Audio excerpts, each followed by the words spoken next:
Vous allez au travail avec plaisir? Oui, moi oui, toujours. Pour l'instant, c'est toujours avec plaisir.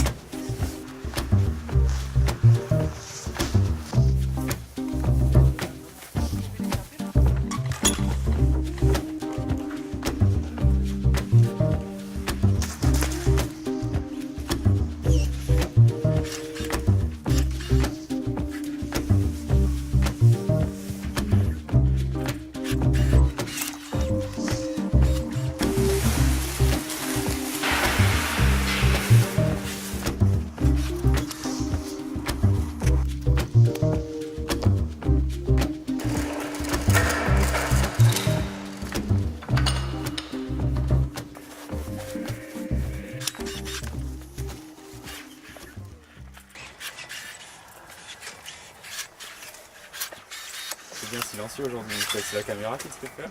Non, non, on ne parle pas tout le temps. Est-ce que tu peux nous expliquer le mode de taille? Là, c'est le guyot simple, un côte, une asse. Voilà, le côte pour retailler l'année prochaine dessus, puis l'asse pour vendanger. Et puis après, la longueur, ça suivant le pied, la vigueur du pied, quoi. Est-ce que c'est difficile d'acquérir la technique? Non. Bon, vraiment bien taillé, même la première année, c'est pas ça, quoi. Donc, après, vous posez cette question à ma fille que je lui ai appris il y a que 4 ou 5 ans qu'elle taille. Non, ça va, maintenant c'est un peu automatique, quoi. Quand je suis sur le pied, j'arrive à visualiser la taille. Est-ce que c'est difficile de trouver des bons tailleurs? Ah, ça c'est une bonne question. C'est-à-dire que les bons tailleurs, en principe, ils ont du boulot. Alors c'est vrai que c'est dur d'en trouver.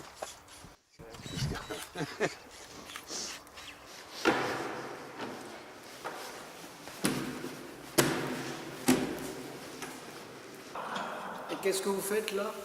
Alors là, c'est un soutirage. Je transfère le vin qui est dans ce garde-vin dans un autre garde-vin. Et en même temps, j'en profite pour enlever la partie un peu plus sale qui se sera sédimentée depuis... là, c'est du vin de 2016. Donc depuis 2016, il a eu le temps de sédimenter. Il y a des particules qui sont tombées au fond. Donc comme ça, on récupère seulement le jus clair. Et ensuite, on va éliminer tout ce dont on n'a pas besoin pour le vin.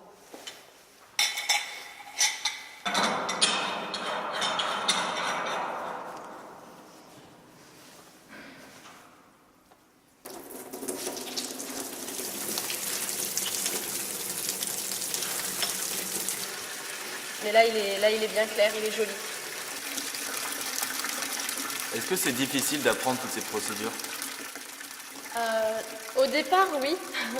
Quand on arrive la première fois dans un chai, on a l'impression que c'est un peu un labyrinthe et avec plein de tuyaux, des pompes, on ne sait pas dans quel sens ça se branche. Mais c'est des choses qui s'apprennent avec une fois qu'on est impliqué et qu'on sait pourquoi on fait les choses. Ça s'apprend assez bien, surtout quand on a des bons maîtres d'apprentissage.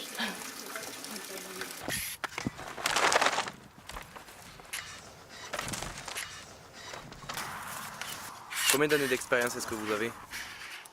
Ouf, 35 ans. Non. Oui, parce que j'ai commencé, j'avais 14 ans.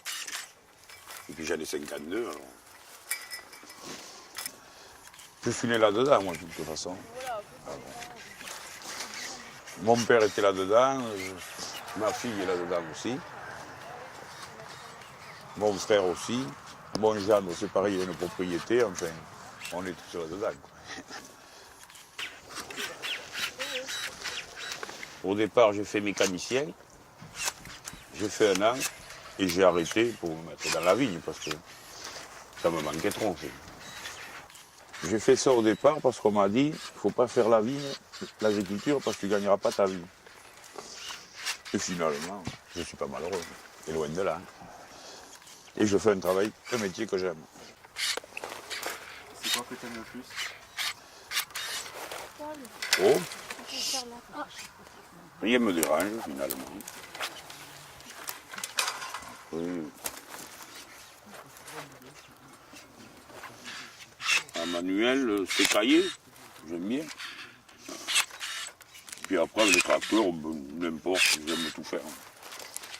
Que ce soit travaux du sol, ou faucher les fonds, rogner, j'aime tout faire. Moi. C'est dans le tracteur peut-être. Hein? Parce que c'est dans le tracteur peut-être. Ah oui, bien sûr, on est très bien dans les tracteurs maintenant. Surtout les tracteurs qu'on a.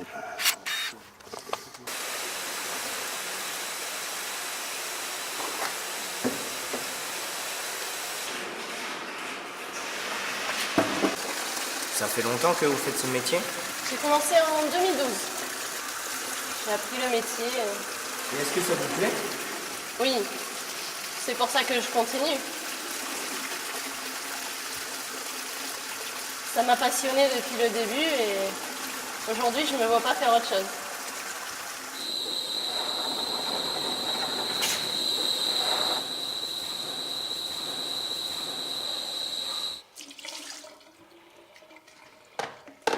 Quelles sont les opérations que vous préférez?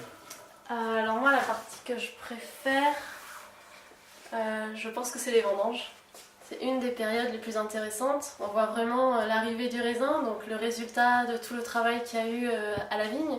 Donc c'est toute une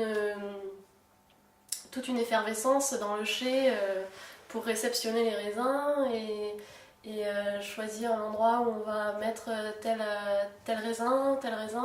Et ensuite c'est parti pour réaliser toutes les étapes de la vinification. Qu'est-ce qui vous motive le plus dans ce métier?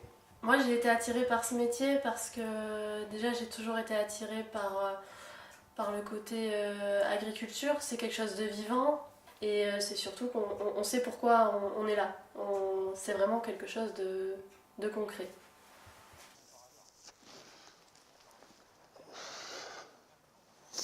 Bon. Allez, on va attaquer. Pas trop.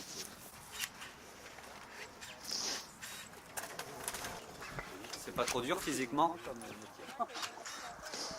Bon, non. C'est à tailler, moi, je trouve que ça va. En général? Ah, il y a des fois, suivant les boulots, oui. C'est physique. Hein. Comme déjà faire tomber les sarments, le soir, t'es content de débaucher quand même. D'ailleurs, j'ai de gros soucis de dos. C'est bon ça. Hein. Dans tous les métiers, de toute façon, il y a un souci.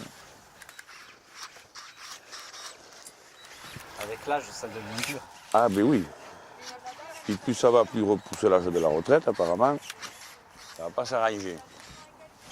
Vous pensez à pouvoir continuer jusqu'à la retraite avec vos problèmes de dos? J'espère quand même. Puis même à la retraite, si je peux encore en faire, pourquoi pas. Pas continuer à temps plein. Mais admettons dire quand il fait beau, voilà. S'il pleut, je resterai à l'abri. Place aux jeunes après.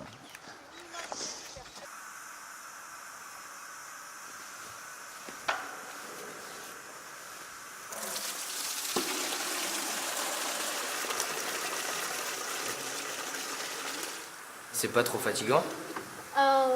Non, c'est une technique. C'est pas... C'est physique, hein, mais quand on a l'habitude, c'est surtout une technique à avoir.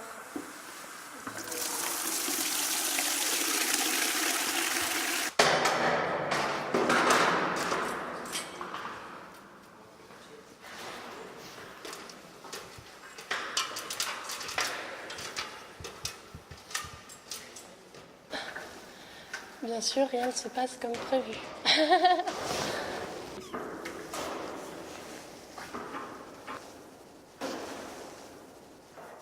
J'ai ma corde du garde-vin qui s'est bloquée dans la poulie. Et voilà. Est-ce qu'il y a beaucoup de femmes maîtres de chai? Ça est resté pendant longtemps un métier d'homme, mais j'en connais de plus en plus dans mon entourage, dans la région et dans d'autres régions de France ou même du monde. Donc là, notre soutirage est terminé.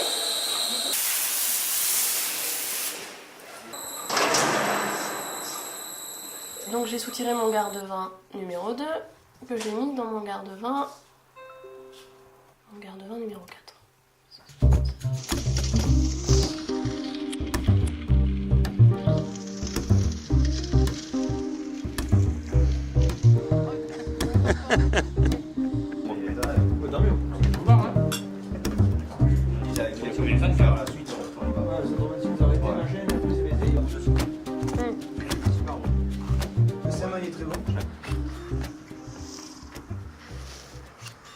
Est-ce que le patron vous laisse des initiatives? Oui. Dire ce que vous voulez faire. Ah non. Après, je sais ce que j'ai à faire. C'est ça, quoi. Il me dit pas tout le matin, tu vas aller faire ça. C'est que d'abord, j'embauche, des fois, il n'est même pas là. Des fois, il leur dit, Michel, je ne sais même pas où il est, moi. Il bosse.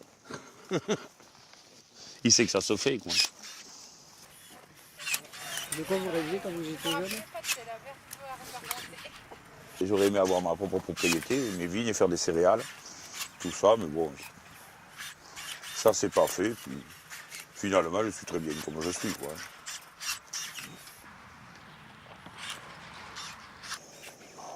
Et en dehors de votre métier, qu'est-ce que vous aimez? Ma femme. Non, après, j'ai pas de loisirs, moi. Vous partez jamais en vacances? Si, je pars en croisière au mois d'avril. Hein. Vous voyez que je suis pas malheureux.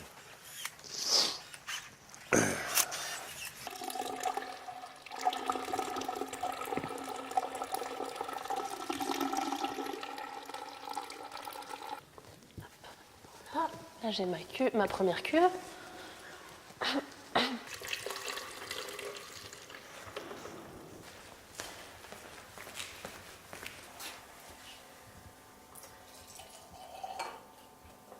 Je vais goûter, voir si l'assemblage correspond bien à ce qu'on attendait.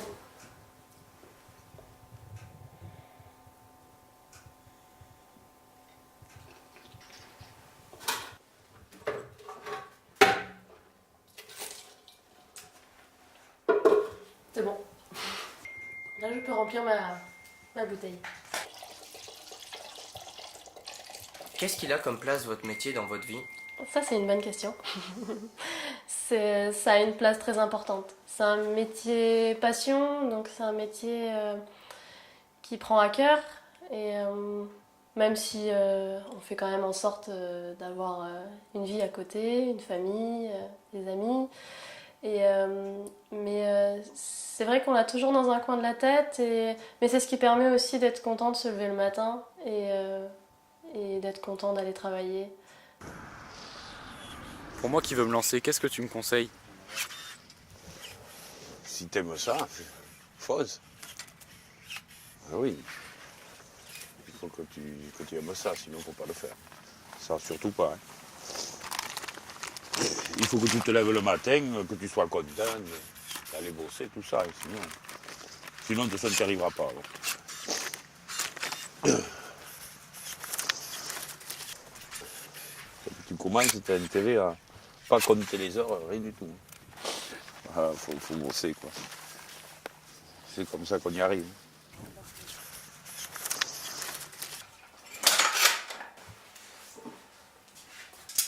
Voilà, on a notre échantillon. Et vous nous conseillez de partir à l'étranger pour nos études? Oui, bien sûr. Bien sûr, il faut. J'arrive d'un BTS viticulture-œnologie. Vous êtes en bac pro, je crois. Donc, c'est sûr que pour ceux qui sont prêts à partir, partez. Partez, vous pourrez que mieux revenir. Il faut revenir quand même. Non, pas forcément. C'est dur de revenir. Non, je suis partie 6 mois en Nouvelle-Zélande après mon BTS. Et ça a été la meilleure expérience de ma vie, oui.